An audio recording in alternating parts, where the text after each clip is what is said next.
किसान भाइयों नमस्कार। ग्रेप मास्टर यूट्यूब चैनल में आपका बहुत बहुत स्वागत। मैं डॉक्टर सतीश भोंडे कृषि वैज्ञानिक आपसे अलग अलग विषयों पर बात करता हूं। आज हम विषय लेकर के आए हैं शिमला मिर्च।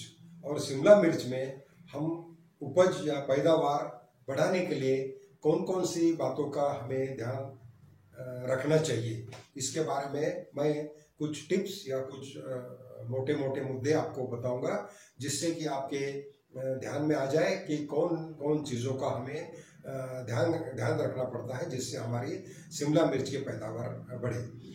किसान भाइयों, आप जानते हैं कि शिमला मिर्च की मार्केट में काफ़ी अच्छी डिमांड बढ़ रही है, क्योंकि इसका जो प्रयोग है हमारे किचन में या और ढाबों में या और जो फास्ट फूड वाले जो होते हैं या जो पाव भाजी बेचने वाले होते हैं, सभी को शिमला मिर्च एक महत्वपूर्ण सब्जी है जिसका प्रयोग होता है, इसलिए मार्केट में हमेशा इसकी डिमांड रहती है।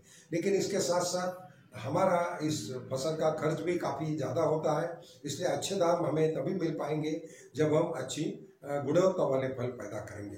तो पैदावार बढ़ के गुणवत्ता वाले फल पैदा करने के लिए हमें किन किन चीज़ों का ध्यान रखना चाहिए, इसके बारे में आप बहुत गौर से इन मुद्दों को सुनिए और इसको अमल भी कीजिए। सबसे पहले तो हम जो पौधे लगाते हैं वो पौधे स्वस्थ हो, सही जो संस्तुतित प्रजाति है उसी का होना चाहिए, जिसका रिजल्ट हमने देखा है, क्योंकि अलग अलग क्षेत्रों के लिए अलग अलग मौसम के लिए अलग अलग प्रजाति का विकास हुआ है।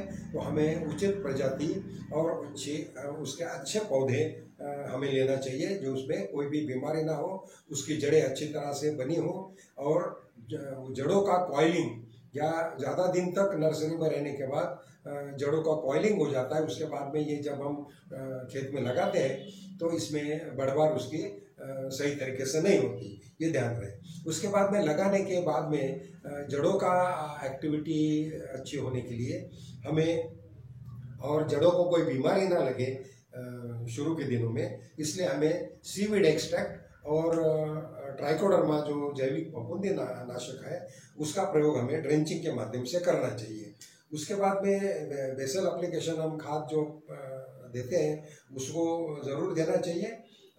और मल्चिंग जो हम लगाते हैं, मल्चिंग बेसल जो इसलिए मैंने बताया कि लगाने से पहले हमको बेसल डोज एप्लीकेशन करना चाहिए, क्योंकि मल्चिंग जब हम देंगे तो मल्चिंग के बाद में हमको सारी जो न्यूट्रिएंट्स है वो ड्रिप के माध्यम से फर्टिगेशन से दे सकते हैं या ड्रेंचिंग दे सकते हैं, इसमें ज़मीन में हम नहीं दे सकते।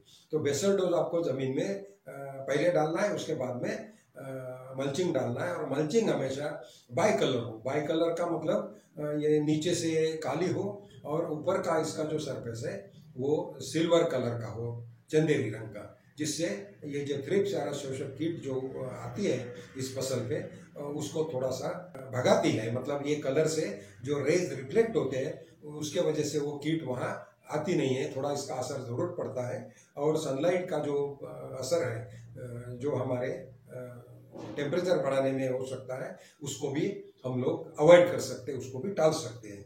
इसलिए उसके बाद में जो भी खाद हमारे फसल के लिए हमने संस्तुतित की है, जो आपको बार बार बताते भी हैं, और इसकी न्यूट्रिशन की रिक्वायरमेंट बहुत ज़्यादा है, इसलिए जो खाद है उसको बांट कर, मतलब एक साथ ज़्यादा खाद ना देते हुए हर हफ्ते या हर 3-4 रोज के बाद में ड्रिप के माध्यम से, फर्टिगेशन के माध्यम से हमें इन खाद का प्रयोग करना चाहिए, जिससे हमारे पौधों की ज़रूरत के अनुसार वहाँ पे पोषक तत्व मिलते रहे और हमारी बढ़वार अच्छी तरह से होती रहे।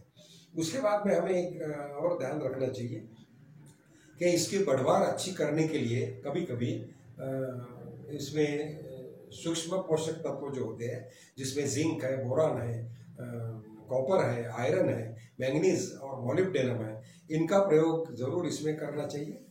तो इनका प्रयोग हम सूक्ष्म पोषक तत्वों का प्रयोग हम ज़मीन से भी, ड्रिप के माध्यम से भी कर सकते हैं और स्प्रे के माध्यम से। और साथ में हमें बायोस्टिमुलेंट्स भी देना है, जिससे इसकी जो गतिविधियाँ हैं, जो क्रियाएँ हैं पौधों में जो होती है, उनको थोड़ा सा चालना मिलती है और ये अच्छी तरह से सारी क्रिया होकर हमारे पौधों की बढ़वार और गुणवत्ता, फलों की गुणवत्ता के लिए हमें मदद होती है। तो बायोस्टिमुलेंट्स है और पोषक, सूक्ष्म पोषक तत्व, इनका भी हमें प्रयोग करना चाहिए। फिर कई बार हमारी समस्या आती है कि हमारे फूल झड़ने लगते हैं या फल लगते नहीं हैं, या फल लगते भी हैं तो वो झड़ जाते हैं, आगे चलते नहीं। तो इसका मतलब होता है कि हमारे पौधों में कुछ ऑक्सीजन की कमी होती है। इसके लिए हमें जिंक का प्रयोग तो करना ही करना चाहिए, लेकिन साथ ही साथ प्लानो जो NA है, जो प्लानोफिक्स के नाम से कमर्शियली अवेलेबल है, उनका भी स्प्रे हमको करना चाहिए फसल के ऊपर फूल आने की अवस्था में 20 ppm द्वारा। मतलब ये हमें करना ज़रूरी है, जिससे हमारे ज़्यादा से ज़्यादा जो फूल जो है फल में परावर्तित हो और हमारी पैदावार बढ़े। उसके बाद में कई बार ऐसा होता है कि जो हमारे पत्तियों द्वारा जो फोटोसिंथेसिस क्रिया से कार्बोहाइड्रेट्स बनते हैं, जिसके ऊपर हमारी फसल की पूरी उपज निर्भर होती है, उनका अगर रेट कम हो गया थोड़ा, वो कभी कभी टेम्परेचर ज़्यादा होने से या लाइट कमी होने से होता है, तो ऐसे स्थिति में हमें फोटोसिंथेसिस रेट बढ़ाने के लिए और स्टोमेटल एक्टिविटी बढ़ाने के लिए ट्राइकॉन्टिनॉल जैसे जो ग्रोथ हार्मोन्स है, उनका प्रयोग करना चाहिए। और उनका डोज भी बहुत कम होता है, सिर्फ 1 से 2 ppm तक का इसका डोज होता है। और इसको 20 दिन, 40 दिन, 60 दिन, 80 दिन, ऐसे 20-20 दिन के अंतराल पे आप स्प्रे के माध्यम से करते रहेंगे, ट्राइकॉन्टिनॉल देते रहेंगे, तो हमारी फसल की पैदावार अच्छी बढ़ती है। उसके बाद में इसमें कई तरह के कीड़े लगते हैं, उससे हमें अलग अलग पड़ते हैं। के लिए पीले और नीले रंग के जो चिपकने वाले ट्रैप्स हैं वो भी लगा करते हैं, डेल्टा ट्रैप्स भी लगाने पड़ते हैं। और आजकल लीफ माइनर का उपयोग हो रहा है, टमाटर में आती है, वो शिमला मिर्च आ रहे हैं, इसलिए टूटा एब्सोल्यूटा नाम का जो लीफ माइनर है, उसके लिए डेल्टा ट्रैप में इसके टीए ल्यूर डाल करके आप इसको 1 एकड़ में कम से कम 8 से 10 ट्रैप्स ऐसे लगाइए। पोलिनेशन इसमें अच्छा होना चाहिए, इसलिए हमें वहाँ खुले खेत में मधुमक्खी अगर है तो बहुत अच्छा है, और नहीं है तो हमें ऐसे कुछ तत्वों का यूज करना चाहिए जो मधुमक्खी को हमारे फसल के ऊपर अट्रैक्ट करें। जितना पॉलिनेशन अच्छा होगा उतने हमारे फल की गुणवत्ता अच्छी आएगी। उसके बाद में कई बार किसान भाई जो पॉली हाउस में हम लोग लेते हैं और पूरा क्लाउडी एटमॉस्फेयर होता है, तो इस समय सनलाइट बहुत कम होने से हमारे फसल के पैदावार के लिए, बढ़वार के लिए जो लाइट या रोशनी की ज़रूरत होती है वो पूरी नहीं होती है, और इसका असर हमारे पौधों के स्वास्थ्य पे भी होता है, पौधों के बढ़वार पे भी होता है, और फसल की उपज पे भी होता है। इसलिए कभी कभी हमें आर्टिफिशियल लाइट्स भी इसमें पॉली हाउस में देने की ज़रूरत होती है। तो उसका भी आप विचार कर सकते हैं कि यदि हमारी फसल अच्छी नहीं हो रही है और पूरा बादल छाए हुए हैं, हमारे पॉली हाउस के अंदर लाइट की कमी है, रोशनी कम है, तो ऐसे स्थिति में हमें कुछ बल्ब लगा करके, फ्लोरोसेंट लैम्प जिसको कहते हैं, और आजकल ऐसे लैम्प की भी निर्मित बहुत सारे कंपनियों ने की है जो फसलों के लिए उपयुक्त है, इनका प्रयोग हम कर सकते हैं। फिर एक जो स्पॉटेड विल्ट वायरस नामक जो वायरस है, विषाणु है, वो अक्सर टमाटर पर आता है, लेकिन कुछ रिपोर्ट्स ऐसे मिले हैं कि इसका प्रकोप हमारे शिमला मिर्च के जो कलर्ड वैरायटीज है, खास करके जो लाल रंग के, पीले रंग के या जामुनी कलर के होते हैं, इस वैरायटी में इसका प्रकोप पाया गया है, जिसके वजह से हमारे फलों का जो रंग है वो बिगड़ जाता है। उसमें लाइकोपिन नामक जो रंग द्रव्य है उसकी निर्मित सही नहीं होती है।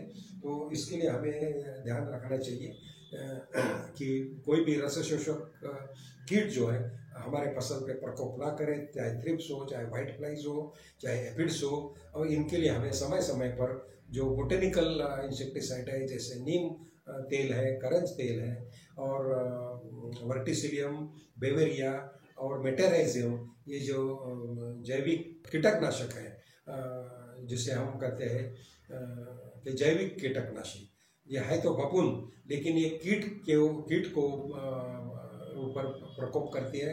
इन्हें एंटोमोपैथोजेनिक फंगस कहा जाता है।